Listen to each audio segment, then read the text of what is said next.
So today I'm going over replacing these Elite 800X Turtle Beach earmuffs. I ordered these straight from their website, and this is the product. Powering on. As you can see, it's really worn out. Also, the battery life kind of sucks on these. So I'm gonna go ahead and open one of these up to show you side by side. So here's the old stuff, and here's the new.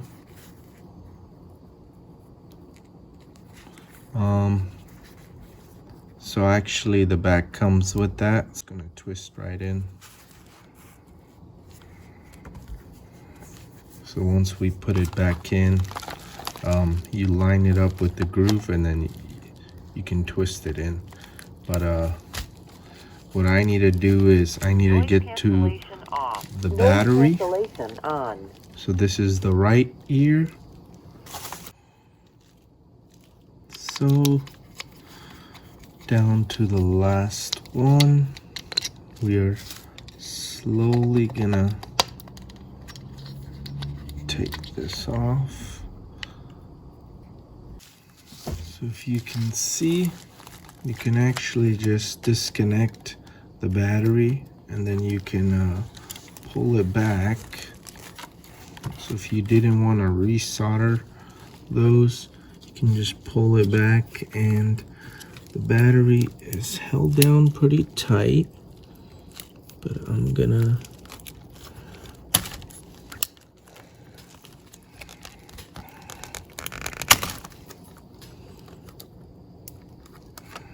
here we go. It's held down by some strong tape. So now on to the battery. When we measure it, we can see that it is roughly bigger than 1.5 inches. And then the width of this is almost exactly, it's actually a little smaller.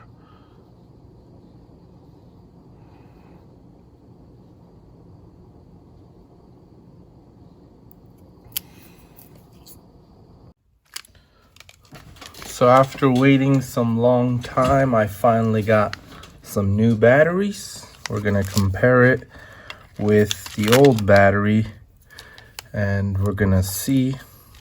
So as you can see, this old battery is a 1000 milliamp hour 3.7 volt with 3 pins. The power, ground, and then there's also a temperature sensing wire. I went ahead and got a bigger 3.7 volt 2000 milliamp hour. So as you can see, it's got the IC chip to control it, and also 3-pin. As you can see here, the pins are different. So what I'm going to do is going to splice this from over here and cut this, and then I'm just gonna connect them together. So in this case, as you can see, the only color difference is the yellow and the blue. So we know that the yellow is the blue here in the original. But first, before we do all that, we're gonna go ahead and see if this guy is gonna fit in here. And actually, it fits in perfectly. If you can see that, it should be able to close. So we won't know if this is gonna work till we actually go ahead and do the splicing, which I'm going to do because the pins are different. So I'm gonna go ahead and pause the video and do that first. So I've gone ahead and changed out the pins, and when I connected the wires. I also added solder to secure the connection. Then I used some electrical tape, and now it is ready to be installed back.